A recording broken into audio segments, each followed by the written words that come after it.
ঢাকায় গুলি চলে, কিন্তু ঢাকার বাইরে পর্যন্ত তার প্রতিধ্বনি পৌঁছে যায়। একজন রাজনৈতিক নেতার উপর হামলার কয়েক ঘন্টার মধ্যেই পাসপোর্ট ব্লক হয়, ব্যাংক হিসাব জব্দ হয়, আর ডাকা হয় বিদেশি রাষ্ট্রের হাই কমিশনার। এই ঘটনা কি শুধুই একটি অপরাধ, নাকি বাংলাদেশের নির্বাচনের ঠিক আগে শুরু হয়ে গেছে এমন এক গল্প যার শেষ এখনও কেউ জানে না?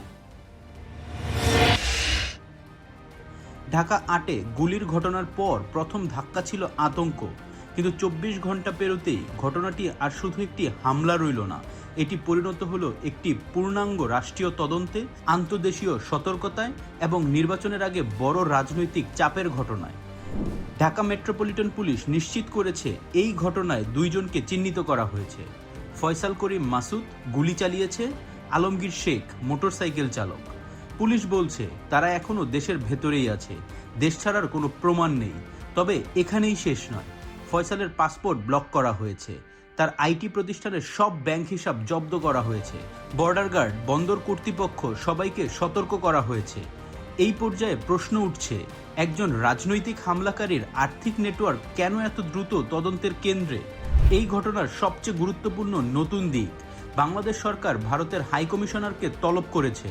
পররাষ্ট্র মন্ত্রণালয় স্পষ্টভাবে জানিয়েছে সন্দেহভাজনরা যেন ভারতে পালাতে না পারে, সে বিষয়ে সহযোগিতা চাওয়া হয়েছে। এমনকি যদি তারা ইতিমধ্যে সীমান্তে পেরিয়ে থাকে, তাহলে দ্রুত গ্রেপ্তার ও প্রত্যর্পণের অনুরোধ জানানো হয়েছে। এটা শুধু নিরাপত্তা ইস্যু নয়, এটা কূটনৈতিক বার্তা। বিশ্লেষকদের মতে নির্বাচনের আগে এমন একটি ঘটনায় বিদেশি রাষ্ট্রকে আনুষ্ঠানিকভাবে যুক্ত করা সরকারের পক্ষ থেকে শক্ত অবস্থানের ইঙ্গিত।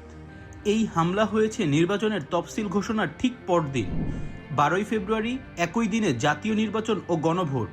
এমন সময়ে সহিংসতা মানে শুধু অপরাধ নয়, এটা পুরো নির্বাচনী পরিবেশের উপর আঘাত। সরকার বলছে সম্মুখ সারির প্রার্থী ও জুলাই আন্দোলনের মুখগুলোর জন্য বিশেষ নিরাপত্তা ব্যবস্থা নেওয়া হচ্ছে। এর মানে কি? এর মানে রাষ্ট্র স্বীকার করছে ঝুঁকি আছে।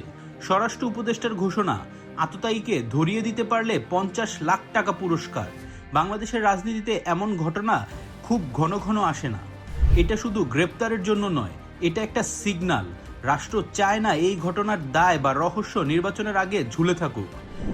এবার অনলাইনে আলোচনার ধরন বদলে গেছে। মানুষ বলছে হামলাকারী কারা সেটা জানা গেল, কিন্তু কেন? টাকা, আইটি কোম্পানি, বিদেশ, এত লিঙ্ক কেন? এটা কি একক ঘটনা নাকি বড় নেটওয়ার্ক?